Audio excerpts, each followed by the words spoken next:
nároky klientů se zvyšují a moderní dřevostavby jsou ideálním řešením, ve kterém se snoubí jak náročné požadavky na úsporu energie, tak na komfortní bydlení. To vše při zachování dobré ceny. Přesně takové bydlení slibuje zcela nový vzorový dům z řady Dimenze, jehož tvůrcem je firma RD Rýmařov a jehož výstavbu v pražských Kateřinkách právě sledujete. Ode dneška už za 3 týdny bude dům hotov a připraven k užívání.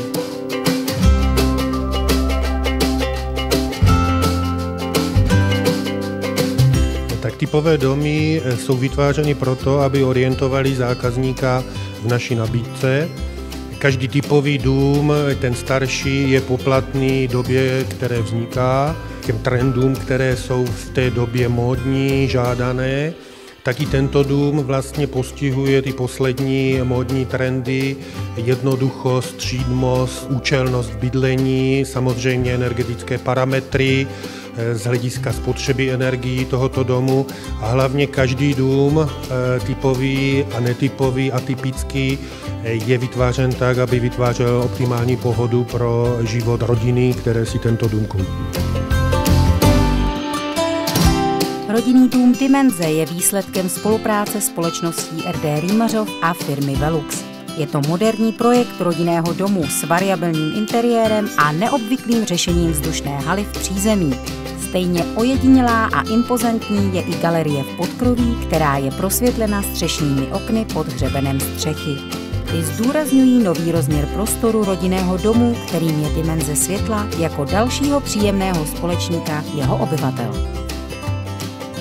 Díky precizní práci a skvělému načasování můžete prakticky do měsíce bydlet. Jak standardně probíhá stavba takového domu? Po vyjasnění všech dispozicí, vyjasnění toho, jak má dům vypadat a jak má být vybaven, tak samozřejmě se spouští výroba jednotlivých panelů na závodě v Rýmařově. V okamžiku, kdy je všechno nachystáno, tak se to převáží na staveniště. Máme snahu o to, aby ta montáž trvala co nejkratší dobu. To znamená, že v nejkratší době, maximálně 3 dnů, postavíme hrubou stavbu, včetně střešních systémů a potom probíhá i vnitřní interiérové práce. Naše domy se v průměru staví mezi 14 až 21 pracovní dny, kdy potom je dům kompletně nachystaný na klíč a prakticky může být okamžitě začít užívat. Přízemí domu tvoří kromě klasického zádveří a technické místnosti i velký otevřený prostor, ve kterém se najde dostatek místa pro kuchyň, jídelnu i obývací pokoj. Díky množství oken se obyvatelům domu naskytne neopakovatelný výhled na přilehlou zahradu ze všech místností v domě. Prvnímu patru jednoznačně vévodí galerie, která zcela přirozeně navazuje na přízemí a poskytuje dostatečný prostor například pro pracovní. V čem jsou vaše dřevostavby výjimečné?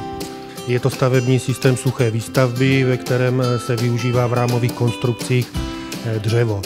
To nejzákladnější a nejpodstatnější je vytvoření sendvičového systému, který je dnes velmi aktuální právě z hlediska energetických parametrů a sendvičové systémy nejúčelněji a nejefektivněji vytváří právě dobré energetické parametry. To znamená, že skutečně ta perspektiva sendvičových systémů, zejména v panelových systémech, je vysoká pro investory a proto nemluvíme o výjimečnosti, ale mluvíme o tom, že tyto systémy mají poměrně velkou budoucnost. Dům o zastavěné ploše bezmála 86 m2 a podlahové ploše 133 m2 nabídne svým majitelům dostatek prostoru a soukromí. Sendvičový systém, který je typický pro dřevostavby tohoto druhu, splňuje vysoké energetické parametry. Moderní dřevěné stavby v dnešní době musí rovněž splňovat přísné zákonné a normové požadavky na pevnost, stabilitu a životnost. Typový dům Dimenze je toho řádným příkladem.